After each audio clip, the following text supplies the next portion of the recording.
L'atelier de formation sur l'appropriation du portail web de la mairie de Foumban, en vue de son ouverture au public le 16 janvier 2021, a eu pour cadre l'hôtel de ville de Foumban.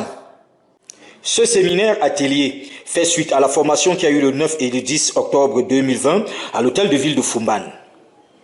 Cet atelier s'inscrit dans l'optique d'apporter une assistance technique avancée à l'équipe opérationnelle en charge de la gestion du portail web de la mairie.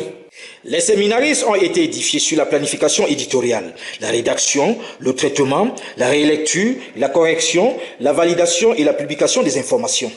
L'objectif général de cet atelier est de s'exercer à créer et à publier soi-même du contenu optimisé pour le web dans un contexte omnicanal. Nous sommes ici à la mairie de Foumban pour former le personnel de la mairie à administrer le contenu du site internet de la commune de Foumban.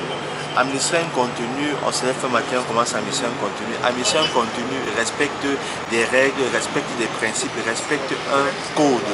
Il faut savoir, il faut respecter l'écriture web. C'est-à-dire, lorsque vous mettez un contenu en ligne, ça doit respecter quelque chose, ça doit respecter une hiérarchie, ça doit respecter une structure. C'est pour ça que nous sommes ici là pour encadrer le personnel de la mairie à bien mettre le contenu en ligne.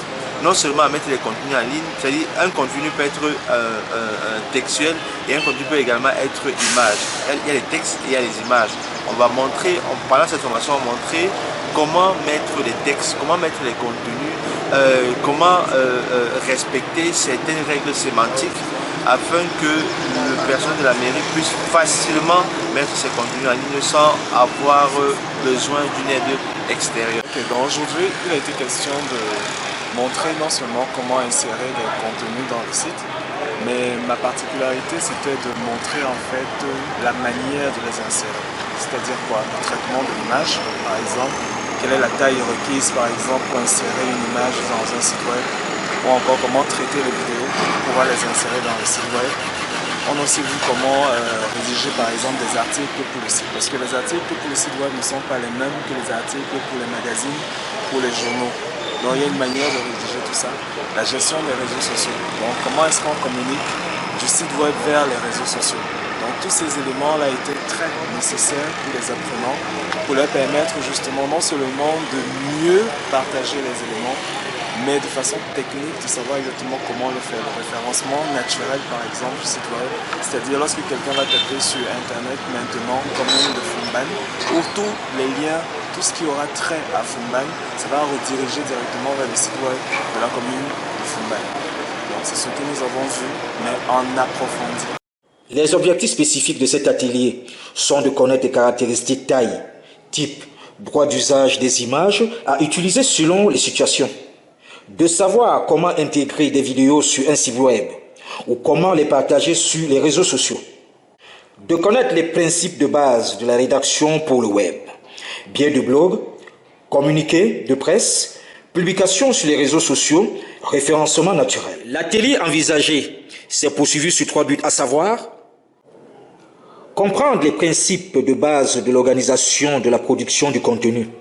Dans ce cadre, le séminaire atelier a abordé divers aspects, à savoir l'organisation de la production du contenu et les différents intervenants à chaque étape, la structure de l'ensemble du contenu, l'ensemble des supports et des formats utilisés et leur articulation, leurs objectifs respectifs et leurs spécificités en termes de rédaction, le style et les règles à respecter pour chacun des éléments d'un test, titre et sous-titre, extrait, corps du test, citation, call to action. En ce qui concerne le deuxième but, le traitement et la réécriture du contenu. Le deuxième aspect consiste au traitement du test afin de l'évaluer dans son ensemble et notamment le style, le ton du contenu éditorial. Sont-ils ceux attendus? Cette phase est probablement la plus subtile.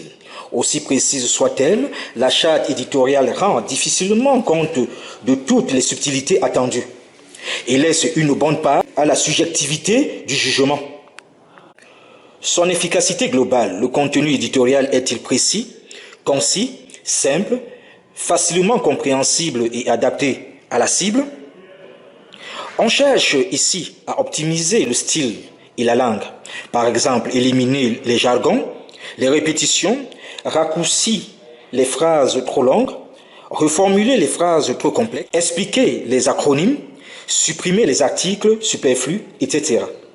Enfin, le troisième but, la publication, la mise à jour des informations et la gestion technique du portail web de la mairie.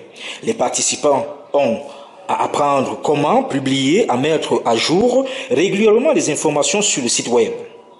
Ok, bon, déjà, je peux dire que depuis ce matin, avec les formateurs, tout se passe très bien. Et avec tout ce que nous avons appris ce matin, je pense que d'ici très peu de temps, nous pourrions présenter une image de Fumban à l'échelle mondiale avec des cartes postales, des cartes de visite. Quelqu'un pourra passer peut-être du tiers-monde, peut-être de l'autre côté du monde, arriver à Fumban sans toutefois avoir à se casser la tête parce qu'il y aura tout au niveau de l'annuaire du portail web de Fumban. Ok, merci. Moi, c'est M. Romare Fopoué, technicien informatique à la commune de Fumban, responsable et coordonnateur du centre multimédia et de la cellule informatique. En effet, en ce jour, nous recevons ici à la commune de Fumban, à la cellule informatique, une équipe venant de Yaoundé, accompagnée par notre collaborateur, M. Oumar Bandé. Nous disons déjà un merci à Mme le maire qui porte ce projet de cœur depuis déjà plusieurs mois dans notre service informatique. En ce jour, depuis le matin, nous travaillons avec les ingénieurs qui sont arrivés de Yaoundé. Et ce que je peux vous dire de toute sincérité est que nous nous sentons déjà prêts, et plus précisément moi, le responsable de la cellule informatique à la commune de Fumban. Donc pour dire ceci, nous rassurons déjà la population de Fumban, nous rassurons déjà le personnel de la commune de Fumban et tous les ressortissants de la ville de Fumban que nous nous sentons, nous serons prêts déjà après cette dernière vague de formation qui a lieu aujourd'hui et demain matin à leur fournir toutes les informations nécessaires ainsi qu'à Madame le maire, nous le rassurons qu'après cette formation nous serons aussi bien gagnés afin de pouvoir continuer à utiliser ce portail qui est en voie de création et qui sera opérationnel déjà d'ici demain dimanche et lundi. Merci. Merci de m'avoir passé la parole. Je peux vous dire que après cette deuxième phase de formation qui se porte sur l'appropriation du portail web de la commune, à la suite de l'autre vague qui a eu lieu au mois de novembre, nous sommes prêts à diffuser les informations de la commune de Fumban au monde entier. 4 aspects clés de la gestion du site web leur ont été rappelés. Il s'agit les fichiers de mise à jour, la structuration et la publication des informations du portail web. Et enfin, la gestion et la sauvegarde des données du portail. L'atelier de formation s'est articulé autour des modules suivants. Module 1, architecture et fonctionnalité du portail web de contenu. Module 2, administration du portail. Le module 3 portait sur l'atelier de gestion du contenu et de l'administration du portail.